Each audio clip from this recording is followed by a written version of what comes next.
ये तो एक कम्युनिटी को टारगेट किया गया है। आपने भी देखा कि मुख्तार अंसारी के बंगले गिरा दिया, आजम खां को जेल में भेज दिया। 2 ही गुंडे थे क्या उत्तर प्रदेश में? गठबंधन की सरकार तारे जिस तरह से भगदड़ मची हुई है भाजपा में, वो तो उसमें बताने की जरूरत ही नहीं है। जो इतने बड़े बड़े लोग, जो मंत्री लोग छोड़ रहे हैं, क्यों छोड़ रहे हैं? जब जहाज डूबता है तो उससे जो चूहे उतर के चले जाते हैं।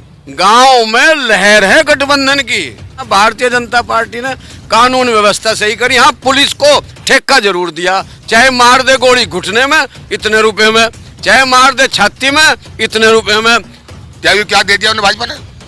क्या दे दिया? कोई टिकट दिया किसी को पद दिया? क्या दिया? लोकतंत्र की हत्या कर दी इन्होंने। है ये सरकार तो बिल्कुल नफरत पैदा कर दी समाज में। इन्होंने भाई भाई को लड़ा रहे हैं, हिंदू मुस्लिम पाकिस्तान, इसके अलावा इन पर कोई है ही नहीं काम। और ओवैसी साहब योगी के, मोदी के मिस्टर मोदी करते हैं, लेकिन आज तक उन्होंने ओवैसी साहब का कुछ नहीं किया। तो जहाँ तक मैं समझता हूँ ओवैसी साहब जो हैं वो भाजपा के एजेंट हैं। आजम खां साहब, समाजवादी ने जो उनके साथ किया है, रवैया उनका। दूसरी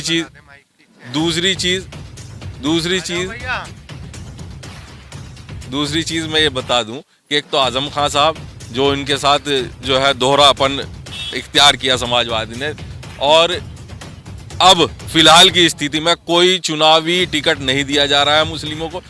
मायावती जी, बहन जी बहुत टिकट दे रही हैं मुस्लिमों को। नमस्कार दोस्तों, मैं शाहिम हसन और आप देखना शुरू कर चुके हैं इंडिया प्लस न्यूज। इस समय मैं मुजफ्फरनगर में मौजूद हूं और मुजफ्फरनगर का हृदय कलेक्ट्रेट कंपाउंड में मौजूद हूं। यहां से प्रशासनिक गतिविधियों के साथ साथ न्यायपालिका की गतिविधियां भी चलती हैं और बुद्धिजीवी वर्ग यहां पर आते हैं, चाहे वो प्रशासनिक स्तर से हो या न्यायपालिका के। मेरे साथ अधिवक्तागण मौजूद हैं, इनसे जानेंगे क्योंकि ये भी बहुत लोगों से मिलते हैं, हवा का रुख बता सकते हैं किस तरीके से क्या चल रहा है। और जो डबल ग्रेजुएट होता है वो वास्तव में अच्छी जानकारी रखता है, चाहे वो राजनीति की हो या किसी भी स्तर की। यहाँ पर मेरे साथ बहुत सारे अधिवक्तागण मौजूद हैं, वरिष्ठ भी हैं और सीनियर भी, जैसे मैं कह रहा हूँ जैसे सीनियर और जूनियर सभी लोग मौजूद हैं और युवा भी खड़े हुए हैं। इधर से घूम जाएं आप, इधर से, सामने से इधर आ जाओ, वहां ना रहे। मेरे साथ ओमकार सिंह तोमर जी मौजूद हैं।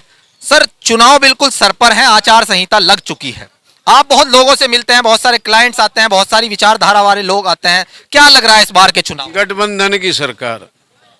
तो सीधा ऐसा लग रहा है कि मानो आप किसी पार्टी से प्रेरित हैं। वास्तविकता में बताएं ना सर। वास्तविकता में बता रहे, जिस तरह से भगदड़ मची हुई है भाजपा में, वो तो उसमें बताने की जरूरत ही नहीं है। जो इतने बड़े बड़े लोग, जो मंत्री लोग छोड़ रहे हैं, क्यों छोड़ रहे हैं? जब जहाज डूबता है तो उससे जो चूहे उतर के चले जाते हैं। तो यही हो रहा है भाजपा के साथ, क्योंकि भाजपा ने ना दलित का कुछ उत्थान किया, आरक्षण पे हमला बोल रही है, पिछड़े को बहकाए रखा, मौर्य को मुख्यमंत्री नहीं बनाया, तो सबका मोह भंग हो चुका है भाजपा से।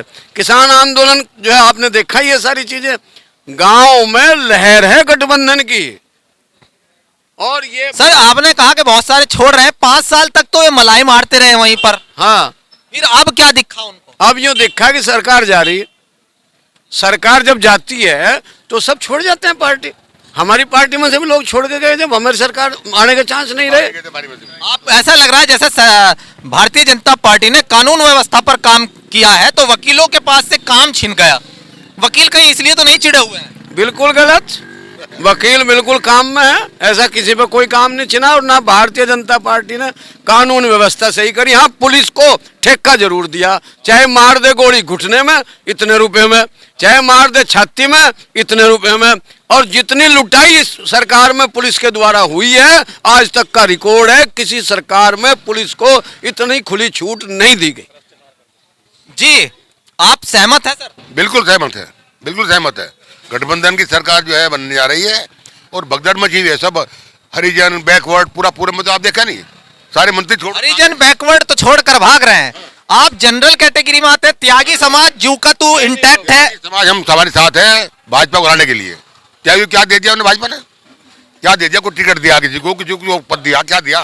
बताओ सर, एक बात तो बताएं मुझे, जिस तरीके से अभी तक की स्थिति है उसमें यह देखा जाता है कि जनरल कैटेगरी, चाहे वो ब्राह्मण हो, त्यागी हो और कई जातियां, वो पूरी तरीके से भाजपा के पक्ष में। ऐसा है कि ये गलतफहमी है।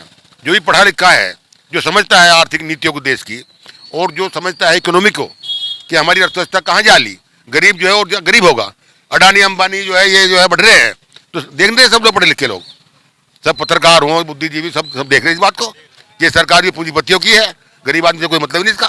मैं अभी शामली अड्डे पर आम लोगों से बात कर रहा था, उनका कहना है कि साहब हम जो कमाते थे छिन जाता था और कानून व्यवस्था बिल्कुल नहीं थी। लंबे लंबे कुर्ते पहन करके बहुत सारे जो है थानों में जाकर के गुंडागर्दी दिखाते थे। कहाँ गुंडागर्दी दिखाते हैं, पता नहीं चला कहाँ से आप पर रिपोर्ट आवे ऐसे।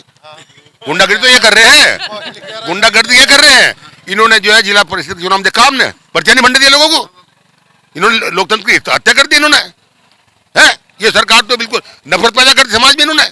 इन्होंने भाई भाई को लड़ा रहे हैं, हिंदू मुस्लिम पाकिस्तान, इसके अलावा इन पर कोई है ही नहीं काम। और विकास की बात करो ना, आपने क्या करा जो है, जो तो खुश हो रहे हैं ना इसी से। ये कौन लोग खुद हो रहा हो? आप कैसे हिंदू हैं? उन्होंने राम मंदिर दिया सर, राम मंदिर दिया सर, काशी विश्वनाथ कॉरिडोर दिया सर। अरे भाई भाई इनसे बड़े हिंदू ये तो उसके नाम पे खा रहे, राम के नाम पे खा रहे, भगवान को बेच रहे हैं। सुप्रीम कोर्ट का ऑर्डर था वो बन राम मंदिर, ये बेकार। भाजपा ने लड़ाई लड़ी ना सुप्रीम कोर्ट में। इन्होंने कहा लड़ी, चंदा इकट्ठा कर लिया ना अरबों खरबों रुपए मंदिर के नाम पे जो है ये घोटाला। ये तो बात ये है कि आप सब बुद्धिजीवी वर्ग, पढ़े लिखे लोग सब समझ रहे हैं इस बात को। अब इनके बहकाव में कोई आने का नहीं। ये 17 में जो है इन्होंने भगा के सबको हिंदू मुस्लिम करके यहाँ दंगे करा दिए, दंगे करा के। क्या नाम है आपका? श्याम सिंह चौहान एडवोकेट। तो आप क्या कहते हैं, सहमत हैं आप भी? बीजेपी बहुत बढ़िया काम कर रही है, हर एक को साथ लेकर चल रही है, और इससे बढ़िया काम आज तक किसी पार्टी ने नहीं किया। गरीब आदमी को जो है रोटी भी मिल रही है, भूखा कोई नहीं मिल रहा है, सबको रोजगार मिल रहा। नहीं, इस पे रोजगार 5 ऐसे सेक्टर बताएं जिसमें रोजगार दिया। हाँ मैं बतलाऊंगा। नौकरी दी है। कहाँ दी है? मेरे दामाद की लगी सरकार नौकरी, इंस्पेक्टर है मेरा दामाद, मेरा लड़का बैंक में लगा, मेरा दामाद मैनेजर हुआ इसी सरकार में। अच्छा, चलिए इस अभी मैं आपसे वार्ता करता हूँ। आप कह रहे हैं कि नौकरी लगी है, मुझे आप बताएं। देखिए टेट की परीक्षा रद्द हो जाती है, तब सरकार नाकाम रोकने में। अभी तक के इंफ्रास्ट्रक्चर की स्थिति खराब है। अभी तक अगर हम बात करें तो शिक्षा के क्षेत्र में जो गिरावट आई है उसका तो कहना ही क्या। अभी मैं एक आम आदमी से बात कर रहा था कि साहब हमें ये फ्री का अनाज नहीं चाहिए, हमें चाहिए शिक्षा और जो रोजगार वो नहीं मिले। ये सरकार की मजबूरी थी। यदि सरकार ना अनाज बांटती तो कितने आदमी भूखे मर जाते। बीमारी का दौर चल रहा है, इस वजह से सरकार जो है गरीबों की सहायता कर रही है। सरकार सहायता कर रही है। तो आप बीजेपी को अच्छा बता रहे हैं। तो एक बीजेपी के पक्ष में भी आए हैं, एक युवा हमारे साथ मौजूद है, संदीप कटारिया, इनसे बात करेंगे। आप किसे देखते हैं विकल्प के रूप में अगर भाजपा जाती है?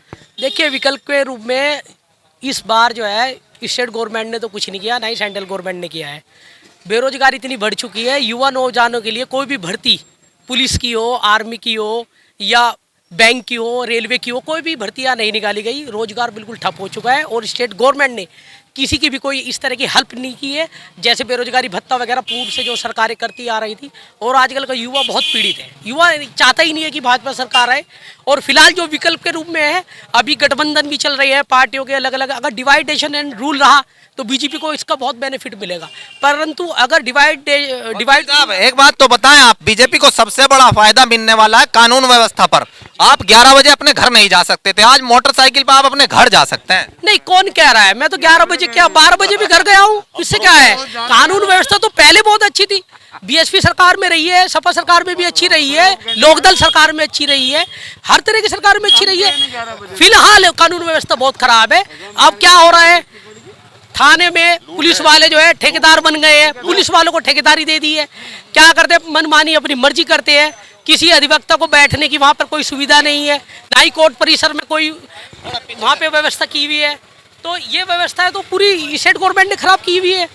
इस टाइम कोई भी व्यक्ति, आप कह रहे हैं कि भाई महिलाएं खुली घूम रही है, ये घूम रही है, पहले भी घूमती थी, अब ज्यादा बलात्कार हो रहे हैं। हाथरस कांड हुआ, चंद्रशेखर जी वहाँ गए थे आजाद समाज पार्टी के, जामा मस्जिद पे उन पे एसीपी और एनसीआरपी पे उन्होंने जो है विरोध किया।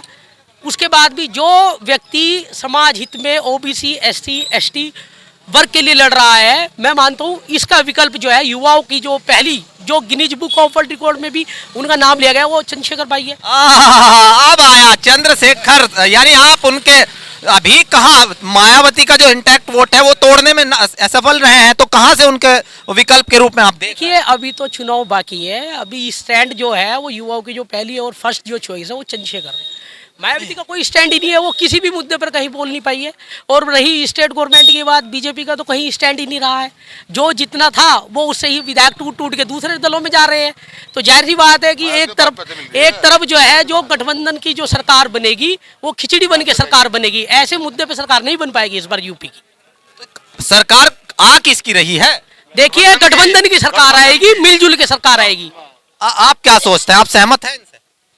जी जी, मैं संदीप कटारिया जी से, बाबू राजेश्वर दत्त त्यागी जी से और ओमकार सिंह जी से बिल्कुल सहमत हूँ। आपकी स्वतंत्र राय तो बताएं। मेरी स्वतंत्र राय यही है कि गठबंधन को वोट करें, ज्यादा से ज्यादा बढ़ चढ़ के भ्रष्टाचार के खिलाफ वोट करें। भ्रष्टाचार कहाँ है, आपको कहाँ दिखे? कौन सा डिपार्टमेंट ऐसा जहाँ भ्रष्टाचार नहीं है? उन्होंने तो भ्रष्टाचार डिपार्टमेंट में शिक्षा में 5 साल से देखते आ रहे हैं हम भी, वो शिक्षा मित्रों का 69,000 कितने उनका काम चल रहा, कोई मामला है पेंडिंग पड़ा, आज तक भी तय नहीं हुआ। उनका कहना है हमने भ्रष्टाचार खत्म कर दिया, हमने गुंडों को जहां से वो आते थे वहीं पर वापस से लिटा दिया।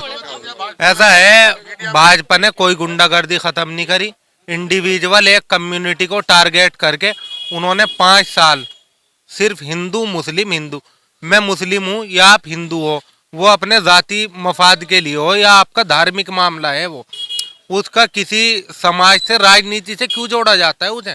मैं मुस्लिम हूँ, अपने लिए हूँ, जो मेरे प्रवचन बड़ों ने दिए हैं, हमारे मतलब नबियों ने दिए हैं, हम उस पे चलते हैं, जो इनके वेदों में लिखा है उस पे चलते हैं। वो कह रहे हैं, योगी जी कह रहे हैं 2080 का चुनाव है इस बार।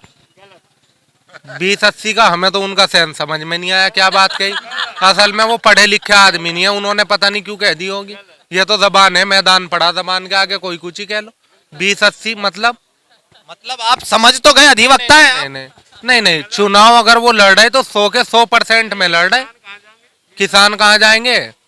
क्यों भाई, एससी कहाँ जाएगा? ये तो एक कम्युनिटी को टारगेट किया गया है। आपने भी देखा कि मुख्तार अंसारी के बंगले गिरा दिया, आजम खां को जेल में भेज दिया। 2 ही गुंडे थे क्या उत्तर प्रदेश में? गुंडे 2 ही थे क्या? इन्होंने ही गुंडागर्दी करी थी क्या? इस पार्टी को आप कह रहे हैं कि वो उसकी सरकार आएगी, उन्होंने कौन सी लड़ाई लड़ी? अखिलेश यादव ने कौन सी लड़ाई लड़ी आजम खां के लिए? नहीं लड़ी, सुप्रीम कोर्ट तक लड़ी जा रही है, अपने जो लीगल प्रोसीजर है ऐसे ही तो लड़ी जाएगी। और क्या लाठी लेके लड़ा जाएगा, पथराव करा जाएगा, बतेरे आंदोलन करे। तो आप क्या देख रहे हैं कि 2022 में क्या होने वाला है? बहन जी के समर्थन से गठबंधन की सरकार बनेगी। बहन जी कहाँ यार? बहन जी तो कोई दिखाई भी नहीं दे रही, बहन जी कहाँ से आ गई? नहीं, बहन जी का अपना हर सीट पे 25-30% वोट बैंक बिल्कुल रिजर्व है। 25-30%? वो पता है क्या करती है? वो गठबंधन को रोकने के लिए मुस्लिमों को टिकट देंगी अब, ताकि मुस्लिम वोट बढ़ जाए और भाजपा को सीधा फायदा पहुंचे। नहीं, सब समझदार हैं, बहन जी को भी वोट करेंगे, गठबंधन को भी करेंगे, यानी बीजेपी को हराने के लिए। जी बिल्कुल। कुछ और लोगों से भी बात करेंगे जी, हमारे साथ उस्मान सिद्दीकी मौजूद है, इनसे भी बात करेंगे। उस्मान सिद्दीकी जी, मुस्लिमों की सोच क्या रहेगी? ओवैसी इस बार मैदान में है, क्या ओवैसी विकल्प हो सकता है इस बार अखिलेश यादव का? देखिए, जहाँ तक मेरा समझना है और मैं देखता हूँ कि आजम खान ने भाजपा के खिलाफ इतना बहुत ज़्यादा नहीं बोला था कि उन्होंने एक संस्था बनाई थी, यूनिवर्सिटी बनाई थी कि योगी साहब ने उस पर बुलडोजर चलवा दिया था। वहाँ पर खाली मुसलमान के बच्चे ना पढ़ते, वहाँ पर हर धर्म के हर जाति के बच्चे पढ़ते चलिए। तो वो तो आज तक जेल में, उनका पूरा परिवार जेल में है। लेकिन उससे बहुत ज़्यादा रोज़ ओवैसी साहब योगी के, मोदी के मिस्टर मोदी करते हैं, लेकिन आज तक उन्होंने ओवैसी साहब का कुछ नहीं किया। तो जहाँ तक मैं समझता हूँ ओवैसी साहब जो हैं वो भाजपा के एजेंट हैं। जी जी जी जी, ये तो आपने बिल्कुल आम आदमी वाली बात कह दी। आप एक अधिवक्ता हैं, ऐसी बात कैसे कह सकते हैं? ओवैसी के यहीं जिलाध्यक्ष पर FIR हो गई, वो आचार संहिता को लेकर के। किसी तरीके से कोई भी मामला होता है तो कोशिश की जाती है, लेकिन वो बैरिस्टर हैं, उन पे बीजेपी की बी टीम क्यों? आज संजय राउत यहाँ पर आए, वो कह रहे हैं 100 सीटों पे लड़ेंगे, वो किसी की बी टीम नहीं। और राजभर, ओपी राजभर, ये सब अपनी अपनी पार्टी बना ले, वो किसी की बी टीम नहीं। ओवैसी अगर आ जाते हैं तो वो बी टीम हो जाते हैं। मुसलमानों की अगर वो आवाज उठाते हैं, मुसलमान ही उन्हें टारगेट करता है। आपसे तो ऐसी उम्मीद नहीं कर सकते कि आप उन्हें बी टीम बता। देखिए, मैं उन्हें लड़ने का सबको अधिकार है, हिंदुस्तान आज़ाद है, वो लड़िए ना, मैं उनको बी टीम कह रहा हूँ। मेरा कहना यह है कि आज मोदी जी, मिस्टर मोदी जी वो करते हैं, आज तक जो है मोदी सरकार ने उनके विरुद्ध कुछ भी क्यों नहीं। आप लगातार पुलिस को जो कहते हैं ना, पुलिस को कहते हैं कि वो आईओ ने ऐसे गलत कर दिया। अब आईओ आप पे लट थोड़ा ही लेके दौड़ेगा। लोकतांत्रिक व्यवस्था में जो है वो सबको अधिकार है कि वो बुराई करे। देश का प्रधानमंत्री सत्तासीन है, उनकी बात करते हैं। वो जब कांग्रेस थी, कांग्रेस की बुराई करते थे, तो उसमें क्या हो गया? वो तो बुराई करते हैं, अधिकार है सर। तो देखिए, बुराई ओवैसी कर रहे, उनका कुछ नहीं हो रहा। बुराई जो है आजम खान साहब ने की, उनका हो रहा। तो ऐसा क्यों हो रहा है पक्षपात? उसका भी नहीं होना चाहिए था। जब आजम खान का जो है, आप चाहते हैं कि उन पर मुकदमे लगे, वो जेल जाए, तब आपको यकीन आएगा कि वो बी टीम नहीं है। देखिए, मेरा कहना ये नहीं है कि वो जेल जाएं, और जहां तक लड़ने की बात है वो बिल्कुल लड़े आए। और जहां तक बात है कहने के मुसलमान को मोदी का विरोध ना करें। नहीं, सुनिए मेरी बात। मोदी ओवैसी साहब जो है वो सोचे कि मुसलमान मेरा बदवा मजदूर है, बिल्कुल ऐसा नहीं है। दूसरी बात एक और है, कल चीफ मिनिस्टर अगर अखिलेश यादव बनते हैं, क्या वो मुस्लिम है? कल चीफ मिनिस्टर योगी जी बनते हैं, क्या वो मुस्लिम है? कल चीफ मिनिस्टर जो है मायावती जी बनती हैं, क्या वो मुस्लिम है? उत्तर प्रदेश में कोई मुसलमान आज तक जो है मुख्यमंत्री नहीं बना, और ना ही बनने वाला। तो बनेगा कैसे अगर वो कहते हैं कि आओ मैं आपको अपने कंधे पे बिठाऊंगा, आओ मुसलमानों मेरे साथ आओ, और मुसलमानों के साथ दलितों को जोड़ने की भी वो क्षमता रखते हैं, और भी लोगों की आवाज उठाते हैं। आप ही उन्हें बी टीम बना रहे, कहां से मुसलमान फिर बन जाए? बिल्कुल बी टीम नहीं बना रहा। उन्होंने आवाज उठानी, क्यों मुसलमानों की आवाज उठा रहे हैं? वो हिंदू की भी आवाज उठाए, उठाते हैं। देखिए मेरी बात सुनिए, खाली दलितों की आवाज क्यों उठाए? खाली मुसलमानों की आवाज क्यों उठाए? वो जो है, जो भी कोई जाट हो, पंडित हो, बनिया हो, हिंदू हो, मुसलमान हो, सिख हो, जहां जिसके साथ ज्यादती हो रही है उसकी आवाज उठानी चाहिए उन्होंने। वो अगर आजम खान को कह रहे हैं कि उन्हें जेल में डाल दिया गया, जिनकी मॉब लिंचिंग होती है वो उसकी आवाज उठाते हैं। किसकी मॉब लिंचिंग हुई? मॉब लिंचिंग जब मुसलमानों की होती है तो आवाज तो वही उठाएंगे ना। देखिए, बिल्कुल उठा रहे हैं आवाज, लेकिन मैं फिर वहीं पर आ रहा हूं कि अगर वो आवाज उठा रहे हैं, उनके खिलाफ कोई कार्रवाई नहीं हो रही। आजम खान आवाज उठाते हैं तो आजम खान जेल में जाते हैं। आजम खान पर जो है वो कार्रवाई, कुछ तो आधार बना होगा, उन पर आधार ही नहीं मिलता। तो आधार जब बनाई नहीं रही गवर्नमेंट, वो खुला घूम रहे हैं। चलिए, हम आशा करेंगे कि कहीं ना कहीं सिद्दीकी साहब की बात को अमल में लाया जाए। ओवैसी पर भी कार्रवाई होनी चाहिए, तो थोड़ा संतुष्टि सिद्दीकी साहब को हो जाएगी। चलिए, कुछ और लोगों से बात करेंगे। यहाँ पर हमारे साथ एक साथी मौजूद है, हाजी मनव्वर, अधिवक्ता हैं और लगातार राजनीतिक कार्यक्रमों में भाग भी लेते हैं। आप सिद्दीकी साहब ने कहा कि ओवैसी अगर बोलते हैं तो उन पर कार्रवाई नहीं होती, वो बीजेपी की बी टीम है, आप सहमत हैं? नहीं, बिल्कुल भी नहीं। क्यों? क्या गलत बोल रहे हो? वो अपनी बात रख रहे हैं, अपने समाज की बात रख रहे हैं, और अपने समाज की बात रखने के लिए हर कोई स्वतंत्र है और रख सकता। तो आप कहते हैं कि ओवैसी जो कर रहे हैं वो ठीक है, वो मुस्लिम वोट तो कटेगा ना फिर? वो मान्यवर, मैं आपको बता दूं कि ठीक और गलत तो जनता बताएगी, मैं और आप अकेले नहीं बता सकते। तो जनता का मूड क्या है इस बार? जनता का मूड देखें, हालात बहुत सही है उत्तर प्रदेश के।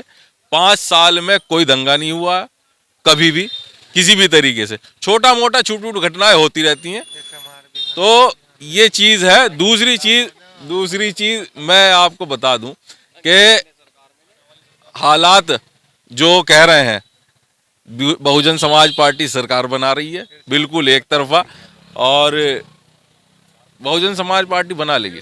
क्या हो गया आपको? चेहरे पर मुस्कुराहट है, और आप जो है अचानक से घूमते घूमते, हालात अच्छे हैं, कोई दंगा नहीं हुआ, फिर मायावती की तरफ को घेर आपने डाल दिया। क्या चक्कर क्या है हाजी जी? बात यह है कि आजम खान साहब, समाजवादी ने जो उनके साथ किया है, रवैया उनका। दूसरी